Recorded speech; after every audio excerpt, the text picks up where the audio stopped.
Salut tout le monde, c'est votre artiste Inosbi, les jeunes leaders Yamboka, les Molodo et leaders. C'est juste pour vous recommander de vous abonner massivement sur la best chaîne YouTube, Gossip DRC News, #1 on YouTube. Il y a MG30, on appelle ça un message à 3 personnes. Mais moi, déjà, a commencé l'Anzambe, au Bissigazali, Nazobetele Maboko Penanabi, bravo, notre sœur Maria, Alingima Bengem Mikolo Maria, ex MG30. Donc, Bissigazali, nous soutenir Yomakas, qui est vraiment liboso pour nous recommander. Tant que nous avons besoin d'aide, nous avons besoin d'Anzambe. En tout cas, nous avons un partenaire pour soutenir Eve. Mais pourquoi choisir MG30 ça aussi? Parce que tant qu'on a pas de santé, MG30 était vulnérable. Non, annénine. Na condamné Moussa Bassala raté. Ah non non. Na yebi que na lobi na ela batu mususu baza. Mais Sinda ozonga na annénine chez le bon Dieu. Quand tu vas rentrer chez Jésus-Christ, Sinda le cœur. Comme ça tu regardes ka année wana au Sinda le cœur façon pas Jésus-Christ. Dans un message il y a 3 personnes wana. On a lobby. Dans un message wana ba pekinga nete. Donc on va baxater pour na mi komisa ngai. Nzambe so lobby i ezalaka i. Si vous avez un mais on a un message, si vous avez un message, et ça personne n'a pas pour un message. Il y a un message pour gagner le côté. Pour un message, il y a un message. Tant que pas bon, tant que pas Nzambe, on a yebike azakite na tango azakoense ou bien pour na kozanga sokinité. On a yebika bon le motema solo. Et au profiter, parce que prophétie sur que ça n'est bien. Peut-être prophétie par exemple droit faire égaux là. Par exemple, qui triomphe avec Dynastie, ou qui triomphe avec Ange Midémon. On peut s'hériter, ou en plein succès, qui est en tout cas au côté de la musique, ou au calamité, ou il y a de l'autre côté. Mais au tiki, au peut prophétie par MG30, et qui est une asben de Balbara, et généralement, au Yazagi, sous activité. Alors, c'est bon, musique était. Parce que c'est très facile comme ça, en tout cas. Vas-y. Merci beaucoup. Donc, pour Nakoloba, qui n'a pas ça mais j'ai traité, nous avons un message à 3 personnes. Nous avons un message à Nathalie Makoma, nous avons un message à Cindy Leker, nous avons un message à MG30. Nous avons ça à Ngomba la mort. Mais nous avons un message à 3 personnes. Il y a quoi pour Cindy Leker? Nous avons un message, il appelle, il y a retourner, pas retourner. Ah, il n'y a pas aux ongas. Parce que fait ça quand même que Cindy Leker Nengo Zawana ane boye il faut bon pas so bon on était ta malheur et il a boye professeur ils ont bon la Bible jusque là il y a on a l'obité na hier na za problème été na pena pour na reposer non non non na pas ça qu'un message na ngai il pas la tête en tout cas mais to lingi la même osa azala gentil azala tête on est vinaï.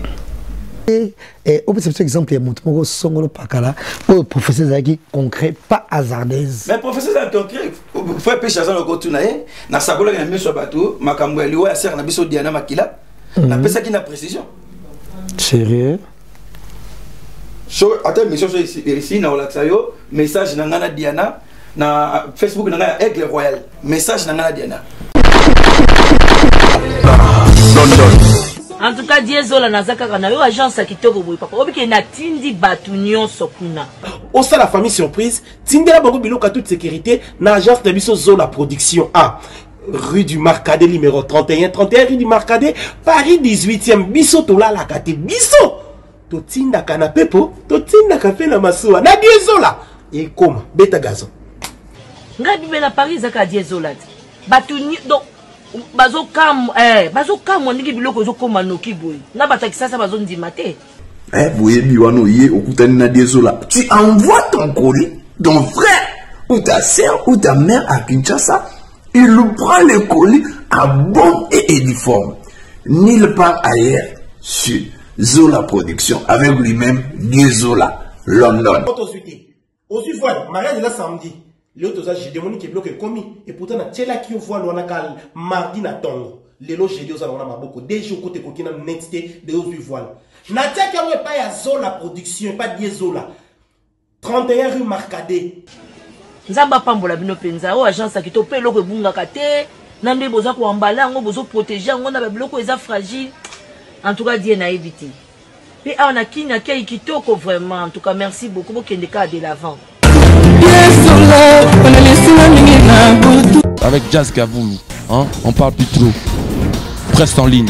Avec intelligence, avec sagesse, tout ça. Pas trop de polémique. Ce qui on mélange pas les torsons et les serviettes. Hein? Nous on est serviettes, on ne dépend pas des torsions. Gossip DRC News avec Jazz Kavoulou. De belles interviews, de belles collaborations, de belles images. Parole de Fabregas. Yo, alerte générale, abonnez-vous sur Gossip RDC News. Jazz, Gossip DRC News. Les bons. Merci Nandenge Boyambi biso lelo la Gossip DRC News et pas wapi tokoyamba bongo Pasteur Messi Mbala. Pasteur Messi Mbala ye aza mosali na Nzambe oyo bato ebele bazona na mateya na ye bongo na Saint-Denis et pas wapi tous les dimanches bato basentuvaka de 14h juste à 16h30 et na 71 73 rue de la Brèche, quand à Saint-Denis, la Briche, voilà, rue de la Briche, le premier étage, salle 23, place Wapi, dimanche, on se vraiment pas en amateur, Oyo, et Zolen de Sapenza, peuple africain. Donc, l'Oyo, dans un invité, tout au long de cette émission, tout souvent, mon talibongo, la réalité, tout le monde en Mokili, et pourquoi pas, au Italie, spiritualité, bref, monde et évangile, impact nango. Namboka na biso bongo Congo si ce plateau Pasteur Messi bonjour. Bonjour. Et d'abord il faut mettre ta caméra. Voilà et boni. Bien. Et tout ça bien koyamba yo. Et avant toute chose je pense que ba tebe ba otala biso parce que nengo zo le kaboli kamokil mobimba. Na batem so mangala, batamangala to mona bongo et na Angola ba ko appelle ngala kitoko.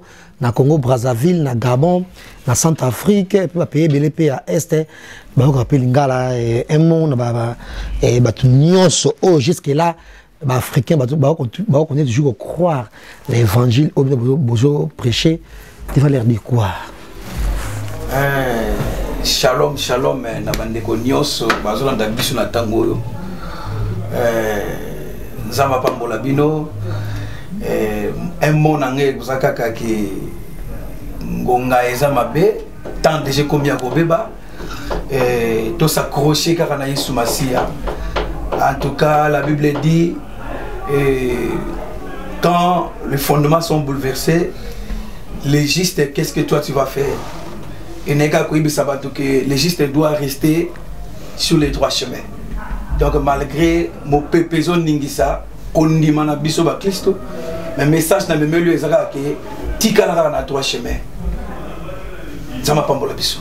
Et na demande ko pesa numéro de téléphone quand même parce que nous sommes à la note tam sur hôpital, nous sort la note tam susu azana je sais pas moi à où mais ça tam sur 3 jours au robotate mais tant à kuta émission na biso peut-être ko benga po et à Luka quand même Libi qui n'a pas différents problèmes à Zalango. Avant de vous sendre mon téléphone avant de côté l'émission. Numéro de téléphone est 06 44 79 autre baga 79 la 79 12 09 la bandeli 06 44 79 79 pour la France, 79 pour la Belgique, pays à Congo, 12 09. Et là, je vais compléter ma dose pour la biso. Ce numéro est compliqué partout là où tu es. Bon, bien, parce que déjà, jusque là, tu as code et puis tu as passé. On dit, il y a une émission. C'est tous les dimanches à 16h et à 14h, juste à 16h30, c'est ça? C'est ça. Et puis, mercredi, quel était sous quoi? Mercredi, qu'il combat spirituel de 17h juste à 17h à 20h. À 20h, c'est 3h du temps. Voilà, et tu as tout à l'heure, Oyo, Nyon, ce jour de Mokili, tu sois fait bon, comme Nango, tu même attends qu'on néglige, famille, beaucoup plus, biso, africain, tu as posa, belé, et na vina biso, et oui, ça va te belé, Oyo. Peut-être que mes kakatano baolinga ba comme tant mususu et na vie oyo yo zanango oyo sabango nene na ko sabango Jésus-Christ est le chemin, la vérité et la vie. Nous avons une solution à Jésus-Christ de Nazareth. Bataille la Jésus-Christ au Massia. La Bible dit le secours de l'homme n'est que vanité, mais ceux qui se confient à l'Éternel ne seront plus jamais dans la confusion. Nous avons bataille la Jésus Massia va s'accrocher et pas Jésus Massia ou pas il sungi et kouta. Voilà. Et l'autre moni parce que l'église ceux qui battent bazate et ça moi Mawamingi, parce que déjà même le modèle de qui est Jésus-Christ, on nous a fait beaucoup plus entouré c'est tout autour de Bango, mais autre monde na Dubaï, phénomène bassi et à porte à porte. Quand bassi on va que nous sommes bon na Dubaï quand on peut besoin d'église, mais analyse nous allons aussi phénomène on a besoin de bon na Dubaï. Merci beaucoup. Analyse nangai sur phénomène na makambozo le na Dubaï na porte à porte. Analyse nangana kati wana ezakaka temps et baby ya on a juste bande ko ba s'accrocher mingi na liloba nzambe ba s'accrocher mingi na nzambe parce que ele ko za mabetan eza ko beba moni tant bisto botamaki tant to kolaki ba seria Zaïr et si mon papa Zaïr oza biso bana Zaïr tant to botamaki to kolaki mukile zanginde mususu lelo pe mukile komandenge mususu. Donc l'éducation vraiment elle a changé et ça sous l'époque na bisoté il y a on a vu besoin de s'accrocher dans ça parce que ça vie à presser vie à quoi presser un deux vie à quoi envier trois ils manque de confiance de soi donc batou faut pas la vie à presser tant on a pressé mingi na vie au lingi kakoko malokola mais c'est les journalistes papa Zaïr lelo. Mais au yébité, à sali combien d'années na musala ou qui journaliste pour azala ou azalelo pour azala la succès azala ngo pour mo kile beta li solo na yé pour ba mission na yé et ça la ba vie ebele au yébité ba sacrifice ni asali mais zaka moto ko ya lelo kaka komba moko chroniqueur to journaliste mais alingi asala ka makamundeti yozo sala na mukolo moko o yo zwili tango so na mukolo moko ndenge moko pe ba ndeko bazo ki na Dubaï ba lingi ba zwa nyonso na mukolo moko en voulant trop gagner risque de perdre. Donc, base à la patience à la vie. Patience c'est foutaka. Bandi mapé école nzamba tie bango mutamda sana école na ye. Batumusu na vie a botami a côté bomengo. Batumusu a côté l'autre côté a forja nzamba sunga lobi pazwa. Mutamda sana nzela nzamba tiaka ye.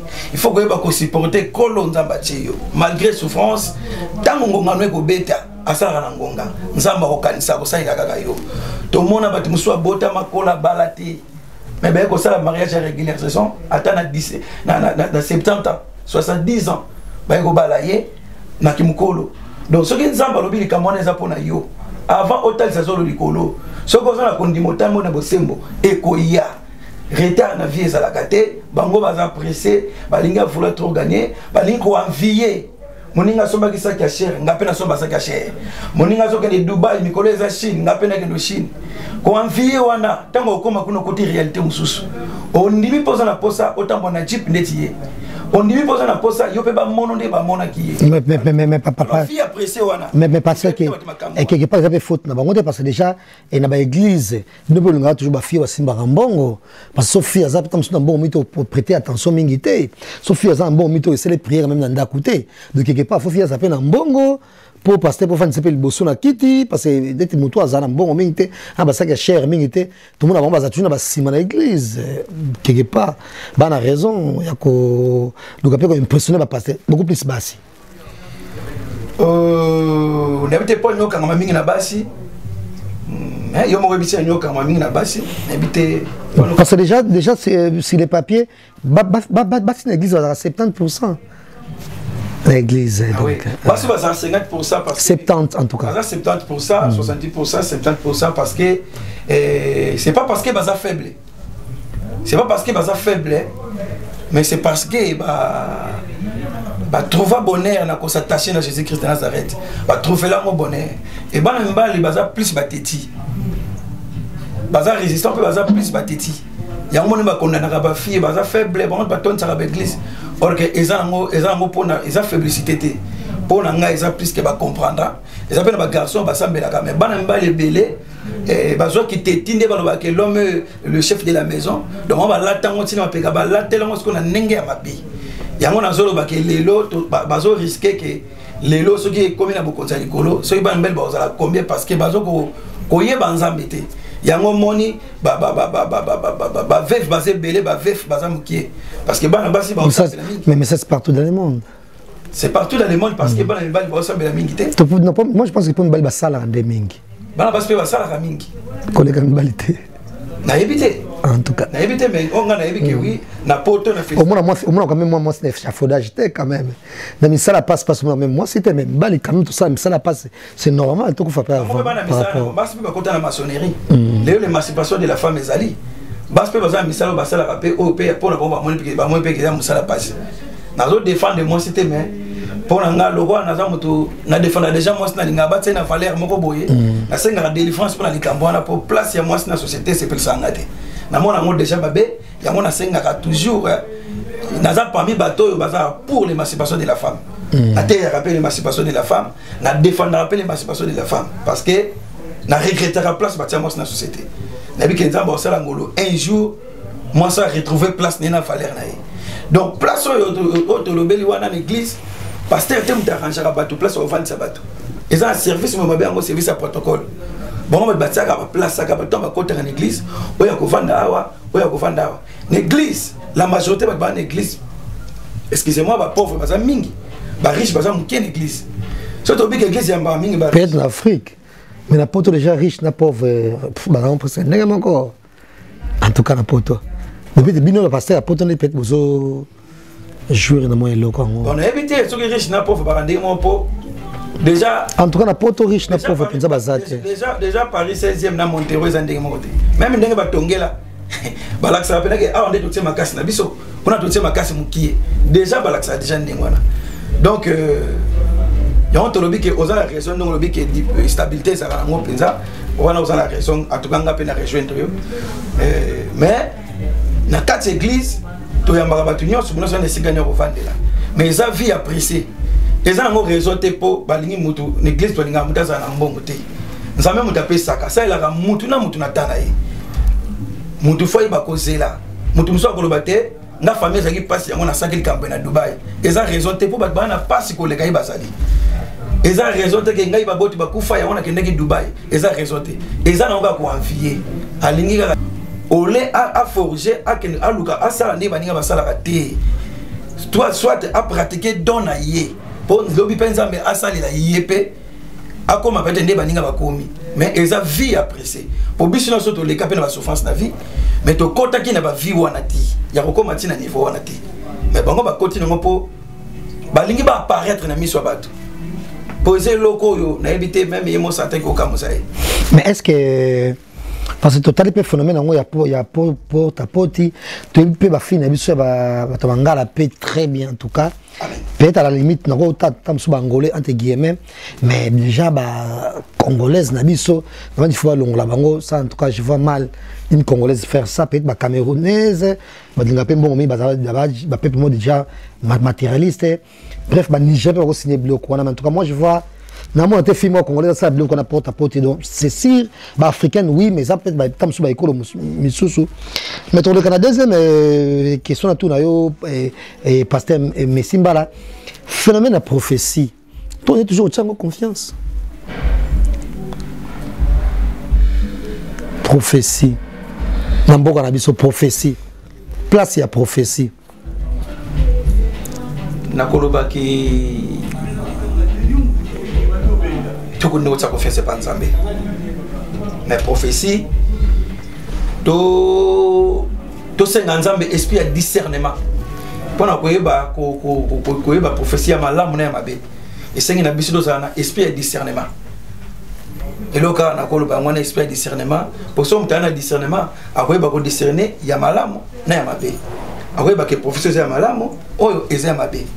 Prophétie est à ma bé. Et ça m'a là pour éclaircir bateau pour nous repérer bateau directive. Quelqu'un qui prophétise, il est en train de prédire l'avenir. Alors prédire, alors c'est la prédiction.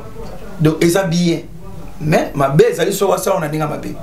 mais na ko avouer que ya mabele ki mingi na ye a ba kenga na za bien mais na lobika que oui ya bien bato ba sala nzambe ya ndinga bien ba za pebele non mais prophétie parce que mais si on va rappeler que c'est pas pasteur nous sommes des prophètes ça aussi mais pasteur par exemple révélation en tant qu'homme de Dieu mais tu n'as pas une révélation quelconque par exemple en tant que mutu nzamba sali mais tant que tu banga na pe ko comme ça ngo mutu tu ko comme ça et ko sala ma pete ko sala maté ma prophétie musu ezaka musu sens inverse mais mon quand même le mot boyer en avance pour le ko sala ma mais est-ce que ça arrive pour ça pour ma prophétie?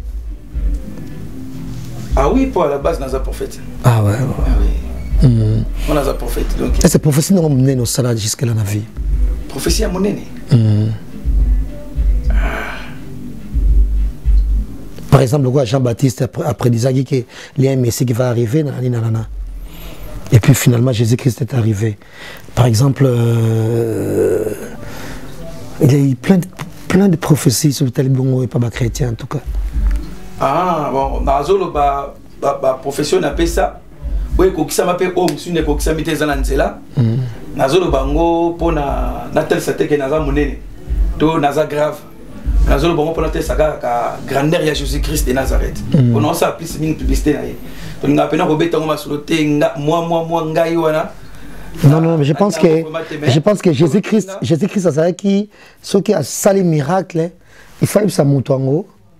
Kende koloba makambo oyo moni awa ano pe ko bomba pété parce que kende koloba mambo oyo salemi awa le miracle va bomba ngote c'est on te quand même juste là pour ne pas dire miracle mais prophétie mo quelconque au pesa mutu et puis salema parce que la prophétie mo sous salema dans l'église et yo moko placer mutu dans mon église mo tche picha ake yo katam soubi de solo ngana ba passe ngana na sele bona boy après je n'aurai l'église au bête les solo oh ya yo déjà les solo na songa liso après l'église yo bête ngo boy oh et si on va pion na yo azo kanga ba prophétie pas ba passer tout ma frère église mais toi quand même oh yo voilà na s'appelle ma casse vraiment la question tuninga à mon niveau ça vraiment inspiré donc prophétie dans ma casse c'est ça premièrement dans notre tangi Congo ngabe avec frère Picha prophétie dans le bossé zaye n'était côté na potoir donc avant ngana voyager na telemisa ka liboso na kati église aza moi na banda ça banda na église na ça c'était même église na ça na telemisa ka liboso na église na prophétie qui poto na voyage na ye que ninga na obima ye pa olanda ngai et bazai nombre batu na telemisa ki bon liboso église na personne qui prophétie à voyage nzamba ben na tia batu ba témoin na tia ba témoin et puis ninga na sakola bo presque ba ngona soza donc faut pécher peu abima pe mboka aya ki paye mo tin église na Saint-Denis la Bouche yemo a témoigner na miso bato pour accomplissement ya prophétie na yona donc bref na ngali boso za no ye mais pourquoi on peut se faire profession pas na bango parce que avec même ton noté ka makala té toi c'est pousser té peut-être ça bien sous prophète profession n'est pas il y a frère moi dans l'église il y a pousser par exemple toi té ka makala toi ya je sais pas moi mais parce que Piche déjà à la base c'était un journaliste depuis on regarde la pote c'est quand même fin du monde que je sache il avait ses parents qui ont des moyens aussi. Pourquoi parce qu'on était un orphelin, moi j'étais à Makala, tout hasard vraiment hasard sans ressources. Et on habite tant on a préparé des journalistes c'était. Tant on a préparé des professionnels on a commis journaliste c'était. Hasard qui a visibilité à Zanango les lotés. Non pas commis journaliste c'était. Mais la personne qui est message voilà, parce qu'il nombre bateau, oh il a dit devant bateau. N'a qui témoin yé balanda na ndingwana. Donc et ça la mabongo. Donc pour nangai et ça qui accomplissement ya prophétie wana yimo pa une église a témoigner à moi na pesa message au yoba aigle ba yebi ya mg 30 na pesa message à 3 personnes mais moko déjà a commencé la nzambe au bisika zali na lobetele maboko pena na bi bravo notre sœur Maria alingi ba benga mikolo Maria ex mg 30 donc bisiko zali na soutenir yo makasi kende vraiment liboso pour na lokuma nzambe. Tant que nous avons besoin d'aide, nous avons besoin de en tout cas, nous avons un partenaire pour soutenir l'œuvre. Mais pourquoi choisir MG30 ça aussi? Parce que tant qu'on a parce que tu sentais que MG30 était vulnérable. Ça aussi. C'est-à-dire elle est vulnérable. Donc, tant on a un message. Est-ce que le MG30 très bien? Écoutez, quoi, pas très bien. Il est très bien. Est-ce que vous pensez une prophétie parce que beaucoup de gens ont bon prophétie. Et une prophétie n'a pas ça à place. Sans oye ba MG30. Sans naie baye. Sans que na mona ye, comment na muto mais ko ye baye na ye baye. Au mona ye na occasion ni. Na mona ye parce que ayaka cérémonie na ramène victoire. Et ngai naza moi pasteur Coutinho Fernando. Donc na mona ye bon va passer. Voilà, donc déjà, peut-être tu as senti vulnérabilité par rapport à Poto, Poto à Mamou Ebele, nous sommes à Poto, à Rosa Mukandate, nous sommes à Poto, à Zobalate, nous sommes à Poto et Libala, et tam soa na Libala, Libala les a sous-sauté, bref, moi tam nous sommes vulnérables. Et au profiter, parce que prophétie sur que ça m'a bien, peut-être prophétie par exemple droit faire rigolo là. Par exemple, qui triomphe avec Dynastie, ou qui triomphe avec Ange Midemon. On peut s'hériter, ou en plein succès, qui est en tout cas au tic à musique, ou au calamité, ou il y a de l'autre côté. Mais au tic, on peut se proposer à MG30, qui est une asben de Balbara, et généralement, au Yazagi, sous activité, alors c'est bon en musique. Parce que c'est très facile comme ça en tout cas. Vas-y. Merci beaucoup. Donc pour nous Nakoloba qui n'a pas ça mais j'ai traité n'a un message à 3 personnes. N'a un message à Nathalie Makoma, n'a un message à Cindy Leker, n'a un message à MG30. N'a pas ça ngomba la mort. Mais n'a un message à 3 personnes. Il y a quoi pour Cindy Leker? N'a un message il appelle il y a retourner pas retourner. Ah il pas aux zonga pour na anenine. Na condamné Moussa Basala raté. Ah non. Na yebi que na lobi na ela batu mususu baza. Mais Cindy aux zonga na anenine chez le bon Dieu. Quand elle va rentrer chez Jésus-Christ, Cindy Leker. Comme ça tu regardes année wana au Cindy Leker façon pas Jésus-Christ. Dans un message il y a 3 personnes wana. On a lobby. Dans un message wana ba pekinga nete. Donc on go baksa te po na mikomisa ngai. Nzambe so lobby i ezalaka i. Si vous avez un mais on a un message, si vous avez un message, et ça personne n'a pas pour un message. Il y a un message pour gagner le côté. Pour un message, il y a un message.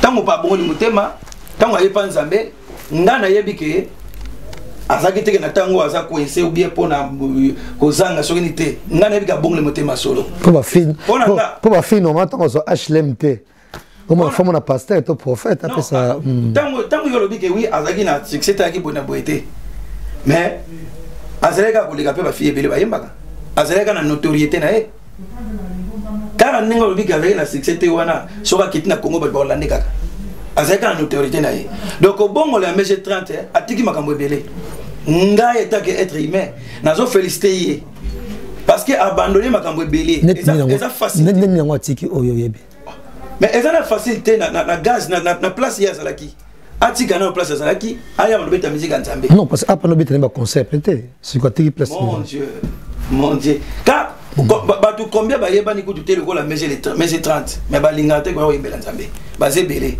oh ya tiki peut-être ba tu amoni ngote mais Nzambe alors la yeba makambo ya tiki pasteur Mesimbala pourquoi prophétie na bino ezana c'est hasardeuse. La prophétie Nabino est appréciée parce que même dans la Bible de Kala, tout le monde a prophétie Zaki. Ah, on a beaucoup boy, bon ça a 10 ans. Bon ça déjà provision pour l'os au bout de belé, bangombe barbo ta me belé, ngomba buta mona moko ma barbo ta misatu. Bon ça la provision ba nyama babo na po. Donc ça a sous 10 ans sécheresse. Et puis Salemi 10 ans. Pourquoi bino ba prophétie hasardeuse? Il y a bien sûr prophétie hasardeuse. Donc pourquoi c'est pas concret? Parce que fait ça quand même que Cindy Leker ndengo zawana ane boye il faut bon pas so bon onité ta malheur est là boye. Prophétie ça bon na Bible jusque là. Il y a on a l'obité. Na hier na za promenade na pena pona ko pointer. Non. Na pesa ka message na ngai. Il pas za téti en tout cas. Mais to lingi même oza. Azala gentil azala téti on est vinaï.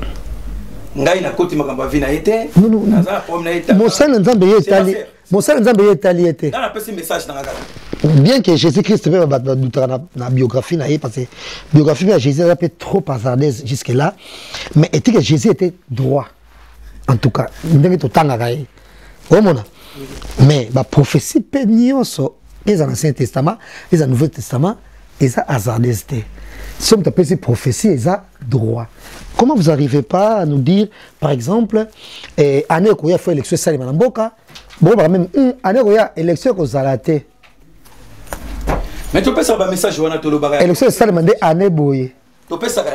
Et puis Facha ko doublé. Problème où il y a singaï. To Facha ko lekate muta ko leka mutu boye. Mais tant que Jésus avec Jésus. To bitumbe ko bima boye boye. Pourquoi c'est pas concret? Tant que Jésus revient bientôt, mais quelle date était? La Bible Jésus revient bientôt à payer date était. Et ça la prophétie il y a kana date nango. Et ça la prophétie o eyaka. Nzamba zo bana moto yaka ko sa ilangai. Nzamba zo bana moto yaka ko sa ilangai. Awa c'est le tenter. Mazolo bano yaka ko sa ilangai. Eza batu musu alota azan basini peta musu na sa ilanzambe. Mais bako boya pona succès na autorité. Mutazana mo mutalingite. Yo lobi nanga pwani na papa nanga lobi nanga pwani ni oyebisi musicien boyité ngana oyebisa musicien wana te pona sentiment na loba moto nzamba yebisi ngai. Peut-être musicien tangi kombo. Yo pona omoni ke oui, iye mutu foba yebisa bongo po aza munene. Peut-être ngana mona ngai munene te. D'abord nanga peut-être azan artiste. Pasteur Messi. Parce que moi j'ai fait mon travail. Pasteur Messi. On a complexe pas mututé. Mingi to to bongo te. Non. Mingi to bongo te Pasteur Messi. To mingi bongo te to lekinde et au plus exemple il montre mo songolo pakala au professeur zaki concret pas hasardeuse. Mais professeur zaki concret faut pêcher dans le kotuna na sakola na miso bato makambo ya liwa ya ser na biso Diana Makila. Na pesa qui na précision. Sérieux? So attends mission ici na olaxayo message na ngana Diana na Facebook na Aigle Royal message na ngana Diana. Parce que ça fait Diana c'est un cancer, c'est ça. Dans les Diana cancer. Ça fait déjà un cancer. Cancer ou malade moko bozaki déjà incurable. Même arrêt les incurables na poto. Parce que Diana ça a une bonne santé le quoi ça fait un bail en ça va crise, ça va problème ba tension tout ça dit na cancer si je me trompe pas Diana Makila. Il y a un côté de la malade n'était pas là la précision té n'inga ko lo mingi té yo c'est normal parce que aux journalistes moi au le koyeba mais ngana yeba kim kama malade n'était mais tant on a sakola ki makamuna yé kama kambo liwa na yé na sakola ki na yé moko Diana boy na kisasa té na téléphone ngai na poto ina kisasa na yeba ki to yeba na bana to na kisasa mais tant on a na poto na sakoli boy ki okufa yé aboy yango ngana no savon église pe no savon na prière ça na zoom témoin fait picha aga journaliste ayeb makambo pareil témoin ngana so ne kokufa tango pe comme peine na so ne soit boyi na pesa ina précision et puis précision na pesa qui moi wana ngwa kufa ki voilà quand même ça c'est concret donc la prophétie voilà déjà na Facebook na nga ya Aigle Royal so ba ninga ba koti ba ndola ne ba ninga ya cité des aigles Facebook na ngai balé ba komona tango o nazolo ba nazosa makambo ya COVID-19 na pesa ki précision na mois na année na mois o COVID-19 et succès na wezo asute et puis na pesa ki mois oyo dernier confinement to magi asuka na pesa ki na mois wana témoin na pisha na ba aigle so ba ya na Saint-Denis na fa pisha za témoin na arrêté témoin na ba ka pona été ba aigle banane to mi benga ba aigle ah ouais pour église comme na cité des aigles benga ba aigle biso siko ba tunyo so ba ya ko sambela pona nga na pesa ki professeur na biso bato dans na pesa ki na biso bato ba mona ki même moi kutu mukolo même Macron zo ba nga sa na internet ezaka na kata Facebook na pesa ki na moi oyo ekobima à part ça kaka musika ate na cliché nazana mwana na mususu ya molimo azali ki na quartier na Kimbangu mais azali mwana na molimo na pia ki prophétie pe na ye pona ko bota na ye na pia ki précision na moi et puis azuise mwana abotaki mais ba déclarer ba médecin qui a stérile abo ko bota te abo ko simba pe mwana te karaté to sala ba témoignage pona ko lendi sa bato bana ba problème ba ya pe po bongo pe ba zo lobiko wana to senga ka bato loko te biso sala kaka musala ya nzambe moto zo lobiko donc na bi ke bato babanga mingi po ba miso akote na ba vantir rebelle soko yo moni ba vantir ata nzamba révéler yo ko ya wana ko ya suto za na raison mais soko ko pesa bato musu pe chance na vie tant que vous découvrez que Nzambe passe na bateau azo salela ayaki na ba papier ne wana a témoigné le 31 décembre na zemi na grossesse na ye a témoigné le 31 décembre na mwana na maboko na mikanda ne oyo batato la kike ye aza stérile aza na cliché donc ça ba prophétie oyo que elati nzoto oyo emona na miso bato mais oyo eza kutu minene koleka na pezali. Merci pasteur Messimbala a déjà contacté le pasteur Messimbala sur plus 33 644 79 12 09. Contactez partout là vous êtes dans le monde le pasteur Messimbala dans un numéro plus 33 644 79 12 09. Vous êtes à Paris, carrément à Île-de-France. Passez tous les dimanches à partir de 16h juste et à partir de 14h juste et 16h30 na 71, 73 rue de la Bruche, Saint-Denis, donc la première étage, salle 23, et puis mercredi, na Kilt, il y a, je sais pas comment spiritualité comme ça, na 17h, na 20h, on va continuer cette émission avec le pasteur Messi Mbala, pour notre kotuna sikoyo, et parce que yo pe mona pe makambo, ke mutoko kufa, bon, na bopé salemi, c'est concrétisé, et que yo pe sur relation ni nango, batoko kufa, ça nango, na ba vivant. Ah, merci beaucoup, Papa Nangaï. Merci vraiment. Merci. Ça m'a pas boulot la question. Et la question, moi, Moutouya, ma casse vraiment. Et na ligne de Goba Sunga ma pepo nango. Relation à Moutakufa, na Moutaza, bon moïna Moutakufa. Na Nzambe ton abisso. Non, relation, il y a pas Kufa, n'a pas vivant. N'a pas vivant. Parce que des fois, Nzambe va t'en comme on n'est pas en pambaté. Oui. Voilà, donc tout ce qui sera de la Kufa, vivant. Donc on a l'objet que tous la relation mora malam, on a pas Kufa. Et les morts ne sont pas morts. Mais il n'y a pas de comprendre que pas Kufa, va Kufa té. La mort, ezaka séparation, il y a corps, il y a motuna âme naï. Mais il y a mort mutu abimi. Nanzoto mutu yemoko akufaka te tango akufaka mutu abimaka juste nanzoto ata kufina maya akobima nanzoto ata kufina na moto epela tango akata mutema akobima nanzoto c'est-à-dire na makanisi na ina penser na ye nyoso akobima nango nanzoto na ye tango na zasko esprit abimi parce que nzoto ezikate muteke na séjour de mort yemoko mutu pena muteke séjour de mort ya mona mutu mususu akena nute amoni nde baolela ye yango batu muso zaka kufi mais ah ba moni place boye ba transport akepesa mutu sango kuna tambo ya boite yem tatinde ngali kamboite ti sa kufa ki daba kundi mais tam muso a continuer na séjour de mort donc mutu akufa azana importance mingi mais biso do sala mabende to benga na kabango so mutu alotindo to mutu akufa to benga ngo esprit de mort nzoka ndoto nyonso to la saka ke esprit de mort to mona na bible Yesu elina Moïse babimela ye mais Moïse azaki déjà ya kokufa mais nzamba utiliser mutu akufa abimela Jésus pour appeler ça ce message que tu dois passer par la croix que au qui me coule souté mais nzamba quoi utiliser pe angelou mais nzamba préférer utiliser un moto akufa a utiliser Moïse pour na côté ça biso que oui ba ange pe baza ba serviteur na ba envoyer na ye mais moto so ki akufi so batambola ki malamu na nzambe esprit na pe comme coopérer le la ange ça dit nzamba ko zo e patindi pe mission malgré et c'est akufa. Il y a un moment qui est important, c'est dommage, parce que le cimetière, tout ce là. Et pas papa, batonga déjà bandako wana. Donc moi le cimetière batonga bandako na Congo. Parce que tu bossa qui valeur nango. Mais na poto comme on a cimetière ba otango propre.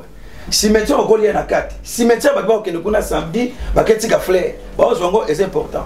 Mais biso monique ezolo ko to valoriser mais nga alingi bandeko bayeba par rapport à question notulinga que bakufa baza vraiment important na moni papa moko bakufi abimeli bana na ina ndoto ebisi mwana na abi ah nga na zesika ya mabe natambola ki mabe bana nga bolanda vie na ngaite na lingite boya esika nga na nazali omoni que a aider bango mais comment va jeune esika ngo pas comment esika ngo na dernier jour temps bato ba sait quoi bon bah nous soit qui est mabe bah nous soit qui est malamu soit disant entre guillemets des bible lobby mais les papas ngo comment les gens ils se mabe en avance oh dernier jour ne s'est limité c'est le temps c'est qui est peut-être tam sous bana kanisa la manka de vie papa bango c'est nango tout et tout voilà bah résultat tam c'est ku fa loi mabe tam sous c'est na vie ba kisi bona boy et puis il traverse que parce que biso faut ba que tout taper mambo oh tam sous kanisa paye. Voilà. Bible lobby dans Luc chapitre 16 verset 19 à 31. Bible dit solo il y a riche, pauvre Lazare, na Abraham, na séjour des morts. Mais bon ça ni bazo solo là. Dans Luc 16 19 à 31 bazo solo là. Riche à lobby Abraham. Il y a ça pauvre Lazare, appelle ça mai, pauvre c'est ça na zika.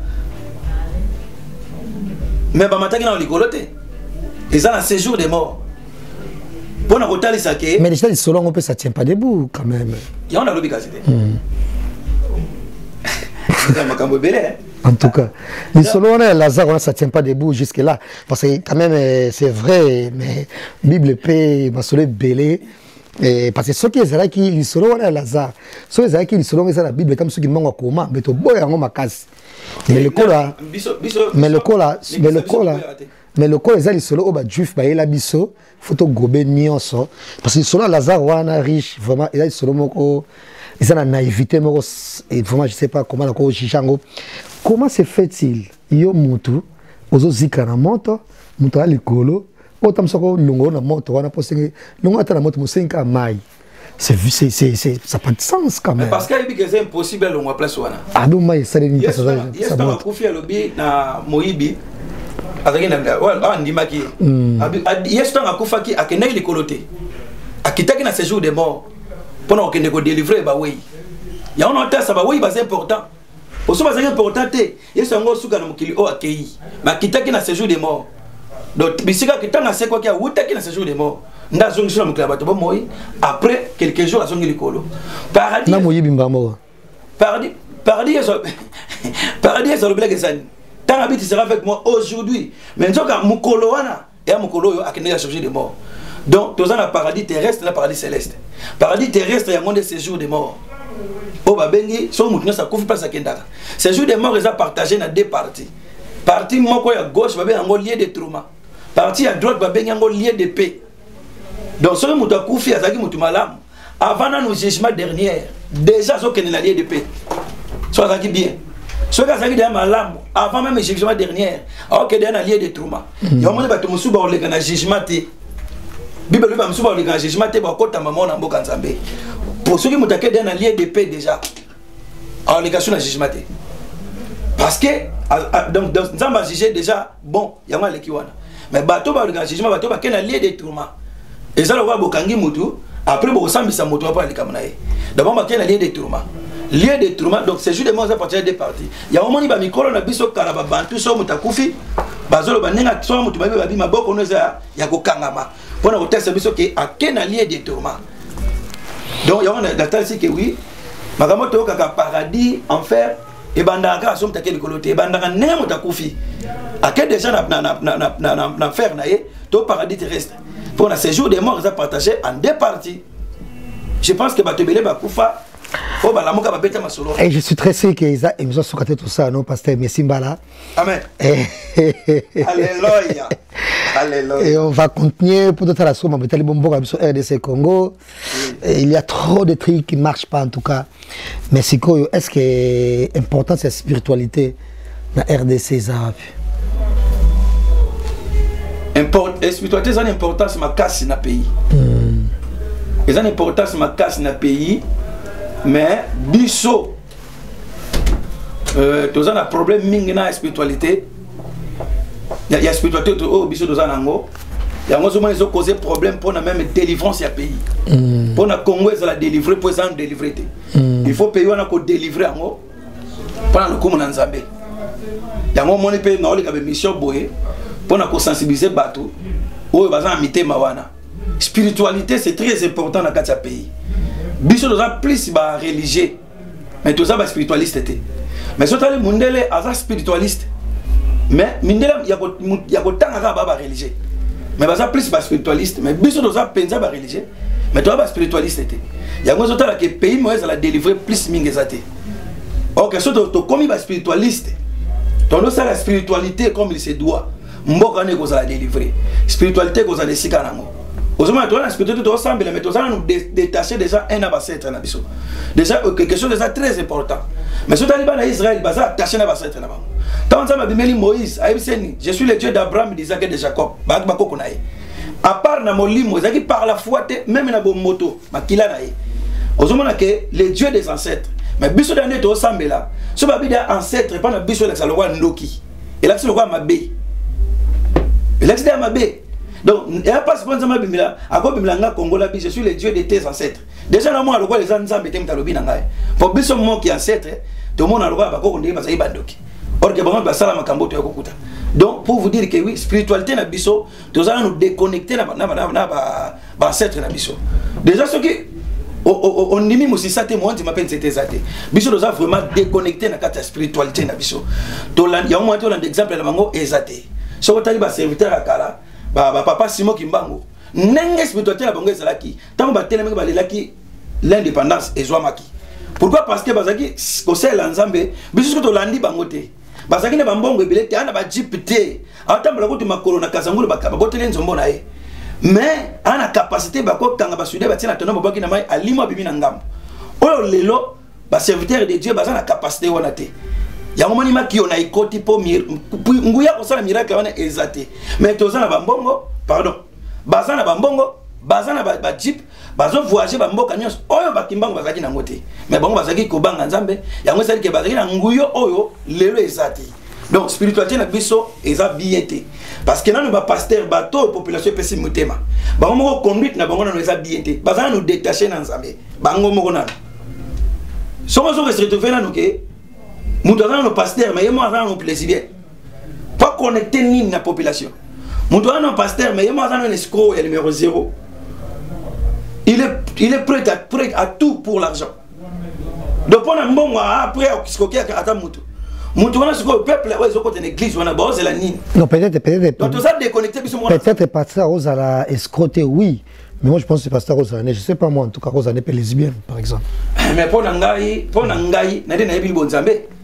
Et puis, naza bantu. Parce que ma pasteur n'y a pas bazana na kisasa kaka na poto. Ils ont moko pété à sala et relations sexuelles kaka jour à mariage majorité. Mais bana maman nyonso et il y a des boches avant ba kobala même ba pasteur parce que déjà généralement et ba pasteur azo dans langage moko que oko somba mutu kate ça on mekango to ko somba lupango te ça de faire visiter ngo quand même. Si on est dans l'émission que oui, Congo est un problème, il y a spiritualité. Même Mindele Congo karaté. Il y a un portugais na Congo. Voilà, donc tu attaquer le Congo, tu mets pasteur et Mindele. Avant la moi si il faut, ah ben non, vous coucher na ye, sur la plaire, après au bala ye. On veut dire que moi c'était. Dans le bela, qu'on déconnecté, des timouto, des moussala nzambe mère, aux lesbiennes, aux soit des PD. Et donc on est juste là. On a un tabac de baïna bombe, battu les bossons en zone. On est juste là orientation sexuelle, moi je pense. Mais à côté ya. Je pense qu'on ne va pas s'éterniser. Et voilà, pasteur Messimbala. Deuxième émission, je pense que tu as la caca. Et puis tu as démontré dans la Bible, le prophète va salaper combo, va marquer histoire. Il y a la Bible, les lesbiennes, les homosexuels. On va en parler très prochainement. Et voilà, pas de problème. Tout au long. La spiritualité, et ça qui est très important. Parce que le logement, nous sommes ministre. Nous ne pouvons pas payer le roi Congo. Mais à ça, nous avons quoi, nous avons déjà, mais tu as la spiritualité. Si tu as la spiritualité, tant que nous avons Maïkari. Mais Maïkari, c'est l'église, non? Et c'est déjà. Maïkari, si je me trompe pas, c'est l'église. On est église, mais église, de quelque chose. Nous sommes victimes de Makamboana. Nous souffrons de la vie pour Makamboana. Et Maïkari, vous avez une expérience? Nous avons une expérience. Il a quoi dans Maïkari, par exemple, qui ne va pas se. Ils ont un mystique et belle. Comme quoi? Ils ont un mystère, ils ont la magie. Voilà, on va en parler. On va en parler, mais nous arrivons à la fin de cette émission, on ne va pas s'éterniser. Et on ne va pas s'éterniser. Et par exemple, c'est qu'on est tout le monde dans l'église, on peut belé comme Iboye, pasteur, ou il est couché dans Bandimio, les gens sont normaux, les gens ont un problème. C'est ça normalité. Ah voilà. On n'a pas dit ministre de Maïkari et ceux qui sont ça, nous on s'en fout. Pour que Maïkari na wana yé na Maïkari na yé. À mes yeux en tout cas. Mais s'il est concret, fait pas avec ce côté. Au moment où nous sommes Maïkari, avec un mois ce n'est qu'à moi qu'on va aller dans d'accord. Mutu mususu ose na aigle na église par exemple il y a CFMC il y a papa il y a nanime voilà mais aux en a vie à débauche voilà on a vie à ko décevoir ba en Christ aux en a vie à ko voilà tout le monde bébé est église le vraiment église n'engé ma kozala kana avec nous tout le monde na Congo est-ce que pasteur vous avez vraiment audace ya ko loba au critiquer et ministre Mozane Mto Maïkari mais qui est concret je pense que ça n'a pas de sens. Et puis, peut-être, la répéter, ou bien la comédie. Mais est-ce que la mission, tout le monde il y a Maïkari à aventurier Tom Mutumabe. Ah, Mutu sa Maïkari à Mutumabe. Spiritualité. Ah, Mutunio sa Maïkari. Ah, ça, la Kakamabe, c'est ça. Spiritualité et tombe la pays. Au monde mondial, tu pays n'est automne ah ça la spiritualité na yé mais bien sûr ça la spiritualité où est importé pasteur Messi importé sardine importé pasteur Messi est-ce que répondre biso oui mutunyoso asambe na Maïkari azamutumabe aza ligne na zamete en tout cas balimbi sangate na simem. Nous arrivons à la fin de cette émission. Nous arrivons à la fin de cette émission. Je pense que pasteur Message dans combien de temps? Nous avons quand sous une émission parce que nous avons un sujet autobéti, tout un sujet mususu oyo itali bongo Bible. Nous sommes dans le coup. Donc on a regardé comme bela oloba. Mais je pense que le lobby est très important pour le Koumou Nzambé. Tout est na pour ça comme ça aux ongles. Non, pas mes athées. Pas mes athées Nzamba dans le Koumou. Nzamba bongwanité. Donc là on a quoi le bezaka qui ceux qui n'aient na Syrie. Na contacté pour ceux qui na zongi pays. Ah aux avec ça. De ba mission comme ça Nzambé na continent. Et prochainement donc on prochainement pour le Nzambé. Ah voilà. Musikate so na yena ko contacter pour to dinda makambo ya Nzambe c'est important. Au monde atana tango Yesu, na tango ba David a saki erreur. Mais yango te mtepekisa ki batu ba ke l'église ba ke sambela. Mon lelo mabenyo so mukili bazo ko kuluwa mon église. To ko sambela te po ba lexi mabe. Ata n'époque ya ba apôtre bar Jésus azalaki. Mais yango te pekisa batu ba Nzambe. Yango te mtepekisa ba Nzambe. Donc pour nga ils a raison te. Ils ont raison te ba Nigérien pe ba pasteur bazali. Ba Nigérien pe ba pasteur bazali. Mais biso Congo ne to simbela bango bando ki so ba monyo pour prophète. Ba kangi même bilongi. Ondro yo defa bango mbongo. Mais non. Donc batu ba zonga ko sambela Nzambe. Yami balé batu ba yeba ke ba longola makambo eza importé. Tango za bantu alliance no eza lié na ki bantu na yo. Donc biso photo longola makambo eza importé. Makambo na touché même ya ba mort makambo na touché eza parce que na yebi na za bantu. Donc c'est très important na sala expérience nango na mona yango ngamoko na vie. Na comprendre que ba mort baza ba morté parce que na mona ba kufa na mona ba simoki mbango na mona ga mosaïdi na bala na mona ga ba potre na misu na ngai donc na yebi keza makama sécurité. Na zo pesa ka mbela bato baza na ba problème maladie eza sérieux. Ato za na sida ou za na cancer. Ata ba ko yoko bota to comme na 62 ans. Soki mission malobo na zo lo ba et toucher yo. Non, ça la publicité dans la brise na Saint-Denis. Ce qui m'a touché yo, n'enge papa Zahir azopesa ba communiquer pour la adresse na Saint-Denis. Donc ce qui touché Landa biso pena na 71 pena ri de la brise na Saint-Denis. Nzamba kozanga te ko pambola yo. To simbi ba te belé oyo. Baza pena ba fonction makasi na Congo wana. Amsu baza ba komba gouverneur lelo. Ba yebi ke mutuana mutasimbi biso baza honorable lelo ba yebi ke mutamda simbi biso na ya pona ko exposer bangote mais yo pe mutoza na makambo ezo kele libosote étoile noise ya kokangama ozo mona ki ozo bunda na vie mais ozo simbate benga numéro o to pesi na carte d'émission awa en tout cas ko za la décider mais ko ya maboko pambate yara na kondima na yo yara na fwa na yo to kozonga poto annoncer Luzizi la El Paris o to za ngo kalate awa poto ko tazamba to kendo bondela to zaki na mangenge na kisasa Luzizi la kisasa awa te na poto to bito ko tika tante to zongela Luzizi la El Paris. Je crois que ça m'a l'obana ngana l'obana mwana. Nous arrivons à faire cette émission le bano sukezani va tous parler lelo. Il obana ya sukezali nzamba pambola d'abord yomoko papa na bien papa Zahir nzamba pambola d'abord yomoko. Merci. Apambola pena yo.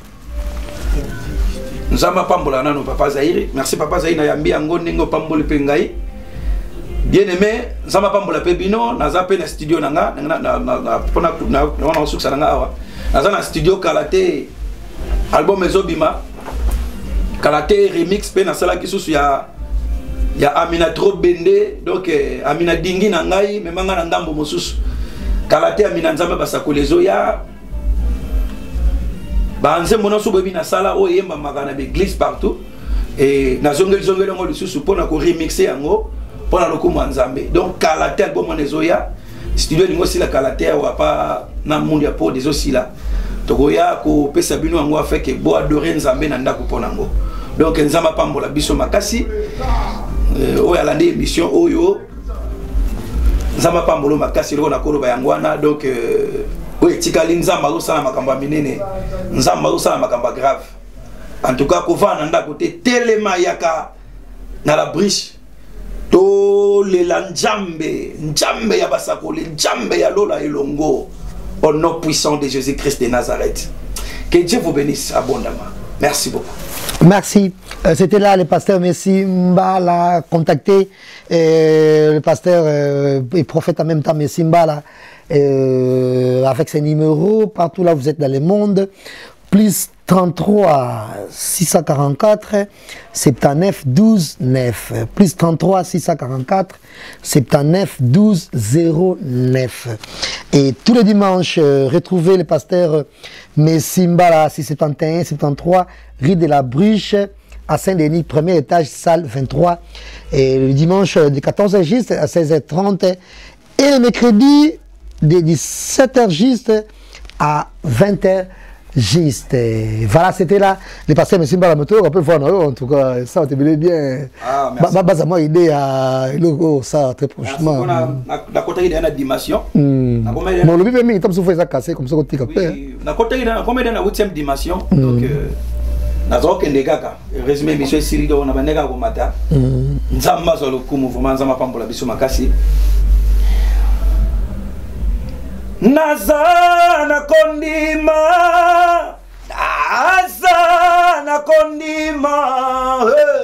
nakomona accomplissement mpo nazali mwana na bilaka na yo tobota mebele na kati ya libota boni baza kobundisa kaka ngayo ezali mpo nazali manga etela libanga baboka kasena manga etela kotela yango nde eloko ya nzambe babundisaka yo pozana eloko ya nzambe baswanisaka yo pozana eloko ya nzambe batongaka yo pozana eloko ya nzambe babwakisaka yo pozana eloko ya nzambe me babundisaka mwana na bilaka Yo lele amina amina ye amina amina amina nzamba basakoli amina amina ye amina amina amina dingi nanga memanga nanga mbo mosusu eyi amina dingi nanga ye memanga nanga mbo mosusu eyi amina mino ya reke tata basinga libota mbisi ya Jonas eyi sanzanga na mboka elaka Amina mokongwa libata ye ezuaka mai te Amina kakasa se 5 o memanga na mboka likolo Amina trobende Amina yo yo yo yo ayi wanr ayo yo yo yo Amina Amina Amina merci beaucoup Nabanzi. Matondo kwa mfumu Yesu. Bambote belé na batinyoso da église dimanche. Alléluia. To senga ba partager vidéo oyo batika ba commentaire na bango si mbonyoso auto sololi et puis ça va sujet belé plutôt sur la sous très prochainement après voyage na Turquie. Amen. Bien sûr. Merci à tout le monde que cette émission soit avec vous. Au revoir. Salut tout le monde, c'est votre artiste Inosbi, le jeune leader Yamboka, le Molodo et leader. C'est juste pour vous recommander de vous abonner massivement sur la best chaîne YouTube, Gossip DRC News, #1 on YouTube.